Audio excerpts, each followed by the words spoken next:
কুসুম, তুমি কি আয়ুষ্মানকে নিজের স্বামী মনে করছো? এমনটাই বলছে কুসুমকে ইন্দ্রাণী। সম্পূর্ণ জানতে হলে চ্যানেলটি সাবস্ক্রাইব করে ভিডিওতে লাইক দিয়ে দেখতে থাকুন। কুসুম সিরিয়ালের আগামী পর্বে আমরা সবাই দেখতে পারি ইন্দ্রাণী নিজে হাতে যে খাবারটা কুসুমের আইবুড়ো ভাতের জন্য রান্না করেছিল, সেই ভাতের অর্থাৎ সেই রান্নাতে মীনাক্ষী কাকি এবং দেবলীনা মিলে কারসাজি করে দেয় এবং অনেক ঝাল লঙ্কা মিশিয়ে দেয় যাতে কুসুম সেটা খেতে না পারে। এরপর ইন্দ্রাণী সেই খাবারটা নিয়ে এসে কুসুম এবং রাতুলকে একসঙ্গে বসিয়ে খাওয়াচ্ছে। তখন কুসুমকে নিজে হাতে খাইয়ে দেয় ইন্দ্রাণী, তার মায়ের ভূমিকা পালন করে। তখন কুসুম সেই খাবারটা খেয়ে মনে মনে বলতে থাকে এ কি ঝাল, কিন্তু ইন্দ্রাণীর সামনে হাসি মুখে বলতে থাকে খুব ভালো হয়েছে রান্না। তারপর ইন্দ্রাণী বলে তাহলে এগুলো আমাদের ছেলেদের খাতে দেওয়া হোক। তখন কুসুম না বলে চেঁচিয়ে ওঠে।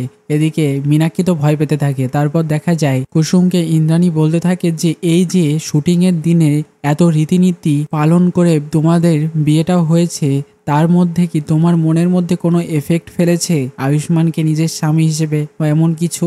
তখন কুসুম মনে মনে ভয় পেয়ে যায় আর বলতে থাকে আমি যে চাইলেও আপনাকে সত্যি কথা বলতে পারবো না দেবীমা। তো কেমন লাগলো কমেন্টসে জানিয়ে অতি অবশ্যই সাবস্ক্রাইব করে নাও আমাদের ইউটিউব চ্যানেল। ধন্যবাদ সবাইকে।